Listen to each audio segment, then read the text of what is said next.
The blind woman everyone mocked as a faker was drowning in the flood, until a starving orphan pulled her from the water and heard 5 words that changed everything. "You sound like my daughter." But the daughter had been dead for 15 years. Or so they thought. Before we continue, this is Elmerem Stories, where African folktales and life-changing lessons unfold. Subscribe, like, and comment. Now let's begin. The rain fell like punishment that evening in Port Harcourt. Thunder cracked across the sky as water rushed through the streets, turning roads into rivers. Mira pressed herself deeper under the rusted metal shed, her thin body shaking from cold and hunger. She had not eaten in 2 days. The pain in her stomach had stopped hours ago, replaced by a hollow numbness that frightened her more than the ache ever did. She watched the chaos unfold before her. Cars honked. Drivers shouted. Pedestrians ran with bags over their heads, cursing the storm. No one noticed the girl beneath the shed. No one ever did. That was the curse of being invisible. Not because you wanted to be, but because the world decided you did not matter. Then she saw her. An old woman stood at the edge of the flooded intersection, trembling. Her eyes were clouded white, her hands reaching forward into nothing. She wore a faded wrapper and held a wooden cane that shook in her grip. The water at her feet rose higher with every second, swirling and angry. "Move, old woman," someone shouted from a passing car. "She is blocking the road," another voice yelled. Laughter followed. Cruel, sharp laughter that cut through the rain.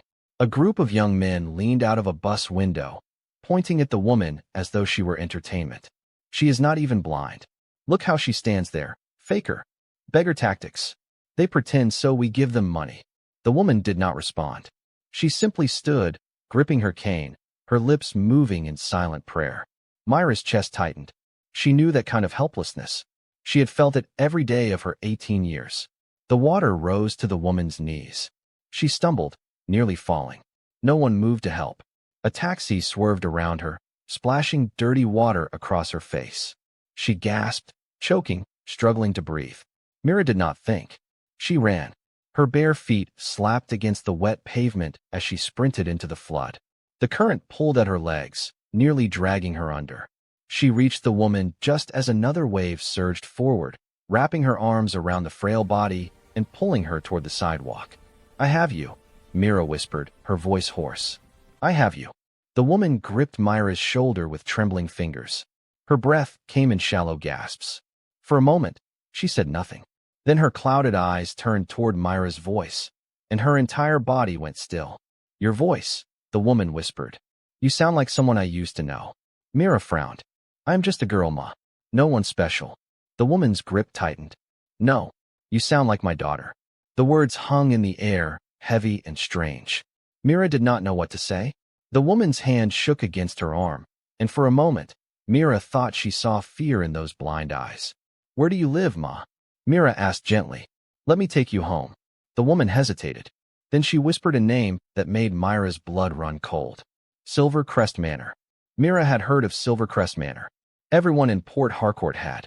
It was the fortress on the hill, surrounded by gates and guards, where one of the wealthiest families in Nigeria lived.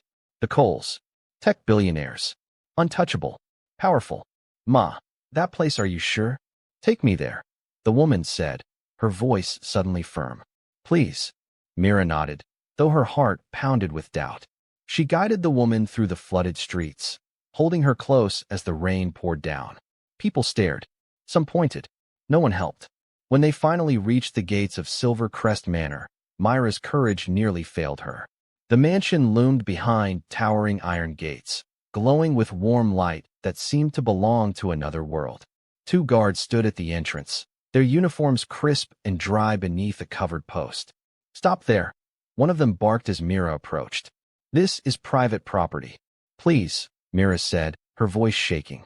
"This woman, she says she lives here." The guard's eyes swept over them both, a starving orphan in rags and a blind woman drenched in floodwater. His lip curled in disgust. "Move along before I call the police. We do not have time for beggars." "I am not lying." Mira's voice cracked.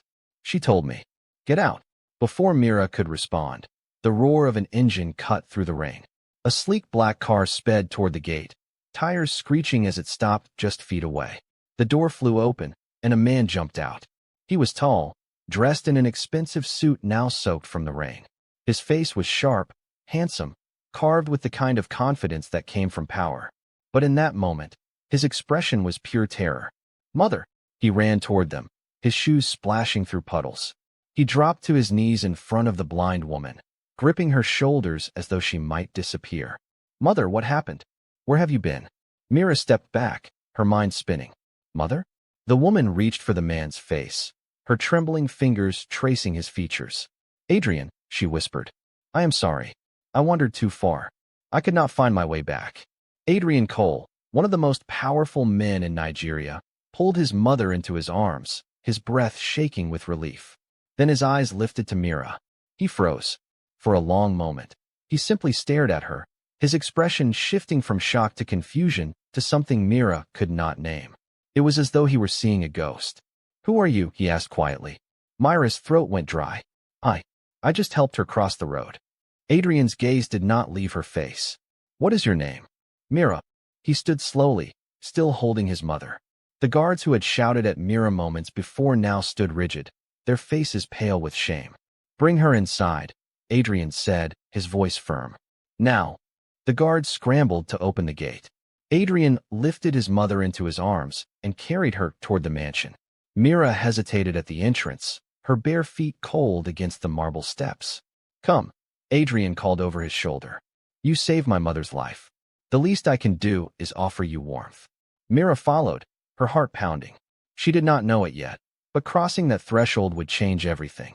Behind those glowing windows waited secrets buried for 15 years.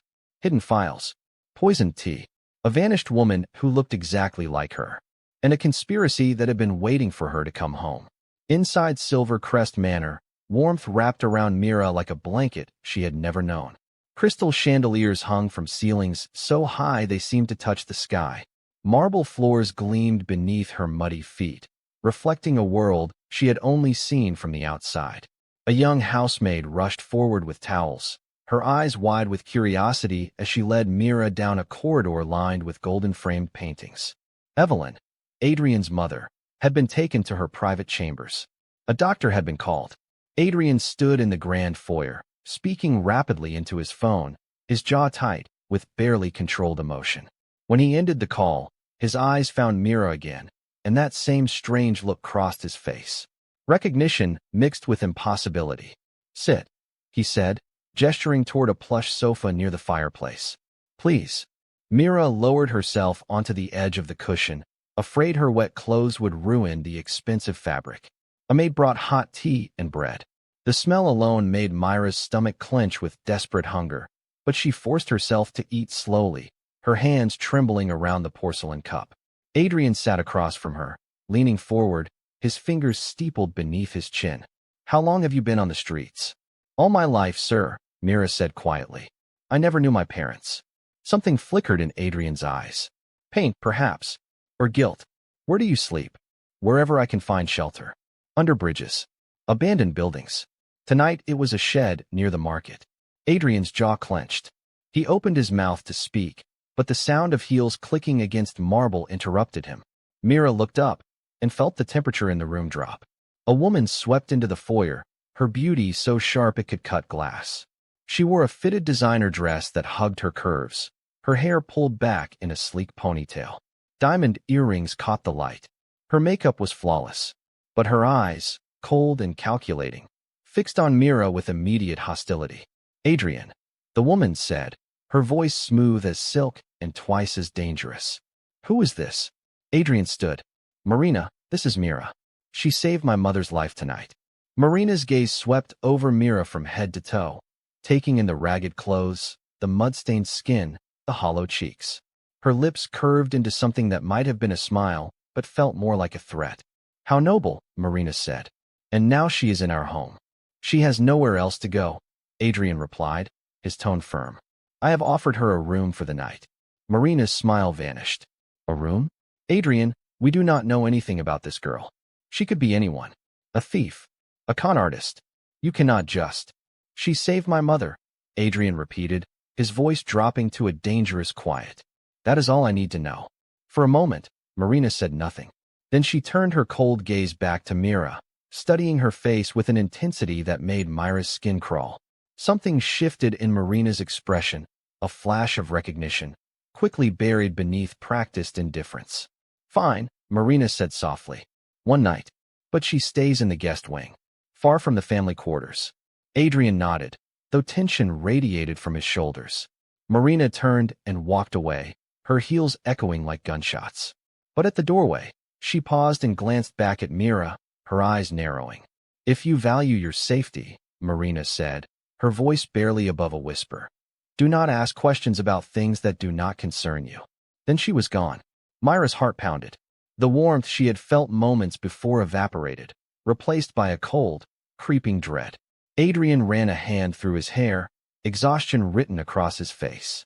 "Ignore her," he said, though his voice lacked conviction. "Marina has been under stress. The business, the media attention, it wears on her." But Mira had seen something in Marina's eyes. Not stress, fear. A maid led Mira upstairs to a guest room that was larger than any space she had ever occupied. A four-poster bed dominated the center, draped in silk sheets. A private bathroom gleamed with marble and gold fixtures. Mira stood in the doorway, afraid to step inside, certain this was all a dream that would shatter the moment she moved. "Rest," the maid said kindly. "If you need anything, press the button by the bed." When the door closed, Mira finally allowed herself to breathe. She bathed in water so hot it burned her skin, washing away years of dirt and shame. She put on the clean nightgown left for her and climbed into the massive bed, sinking into softness she had never imagined existed. But sleep would not come. Her mind replayed Marina's warning. Do not ask questions. About what? And why had Marina looked at her that way? As though Mira's face was a problem that needed to be solved. Hours passed. The house grew silent. Mira slipped out of bed and opened her door, peering into the dark hallway. Moonlight streamed through tall windows, casting long shadows across the floor. She told herself she was just exploring, just looking. But her feet carried her deeper into the mansion, past closed doors and empty rooms, until she heard voices, low and urgent, coming from behind a heavy wooden door. "She looks exactly like her, Adrian." "Exactly," Evelyn's voice, trembling with emotion. "I know, Mother. I saw it too." Adrian's voice, heavy with something Mira could not name. "What are you going to do?" "I do not know. But we cannot tell Marina. Not yet. If she finds out." "Adrian, this girl could be." "I said not yet." Silence followed. Mira's pulse roared in her ears. "Exactly like who?" She pressed closer to the door, straining to hear more. "The files," Evelyn whispered. "The ones your father locked away. They are still in the basement, are they not?" "Mother, those files are sealed. We agreed never to." "She has a right to know, if she is who I think she is." "Enough." Footsteps approached the door. Mira stumbled backward, her heart racing.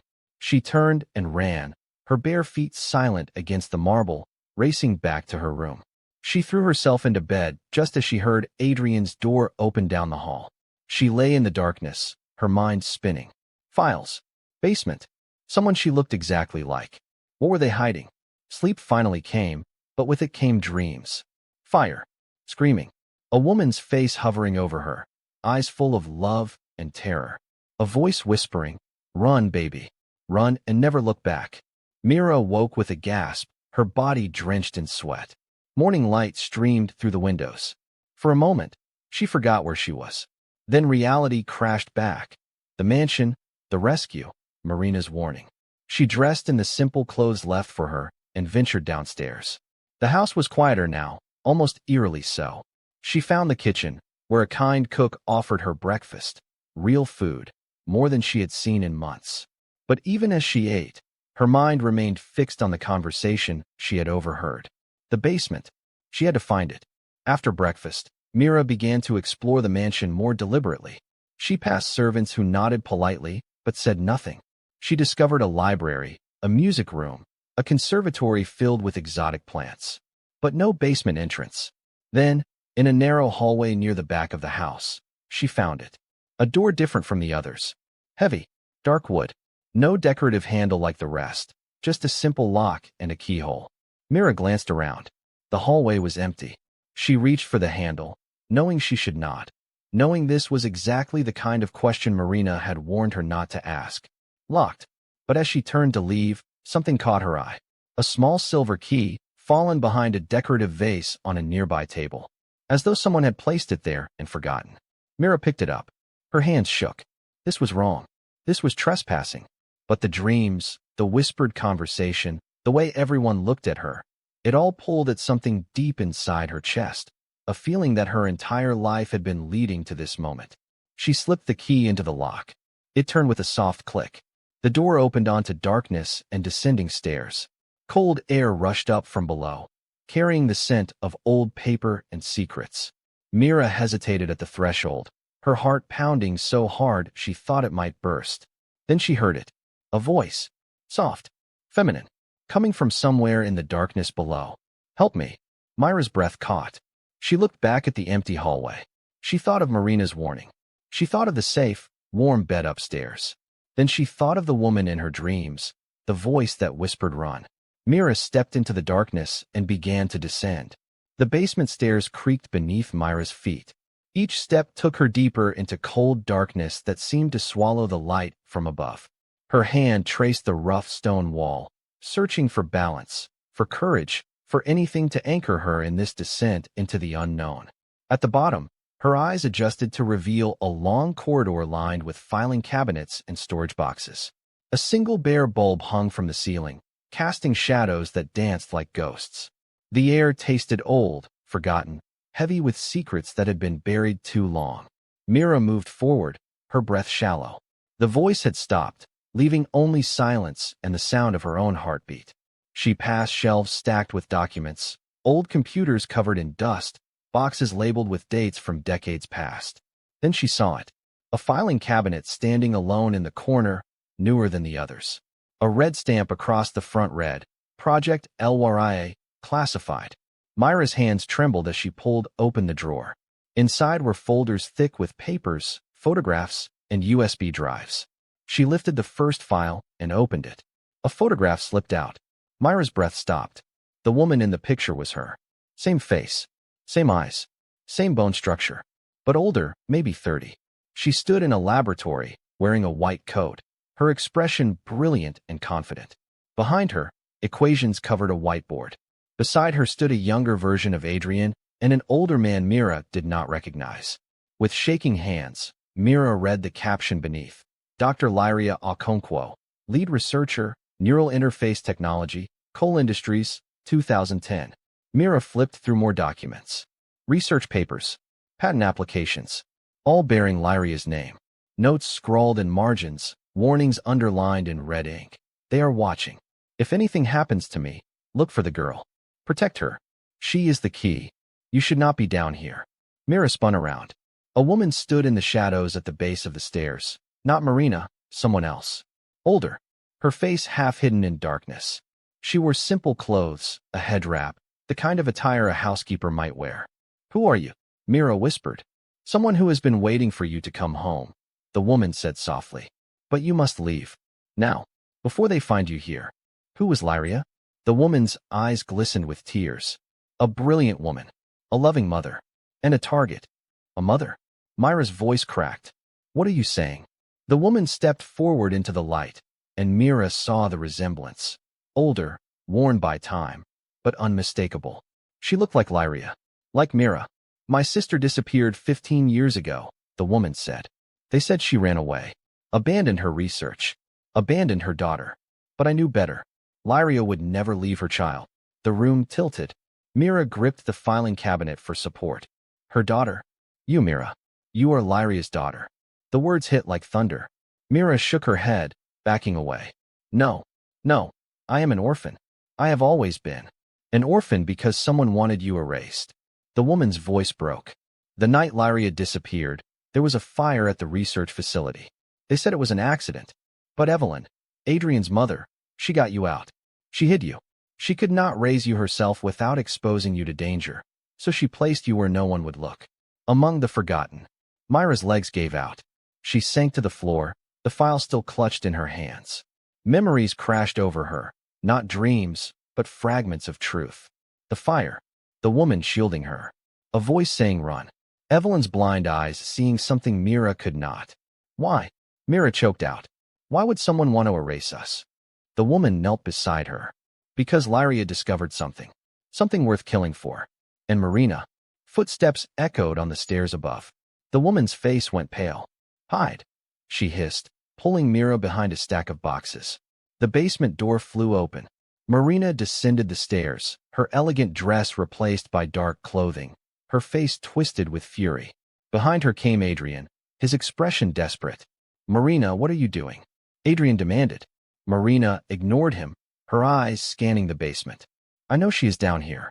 I saw her on the security feed. You have been watching her? Of course I have been watching her. Marina spun to face him. The moment she walked through that door, I knew. She looks exactly like Lyria. Exactly like the woman who almost destroyed everything we built. Adrian's face hardened. Lyria helped build this empire. Her research was the foundation of. Her research was going to expose everything. Marina screamed. The shortcuts. The stolen data. The patents your father stole from other scientists. Lyria was going to go public. She was going to destroy the Cole name. Mira's blood ran cold. Adrian stared at his wife, horror dawning in his eyes. What did you do, Marina? What I had to do. Marina's voice dropped to something cold and final.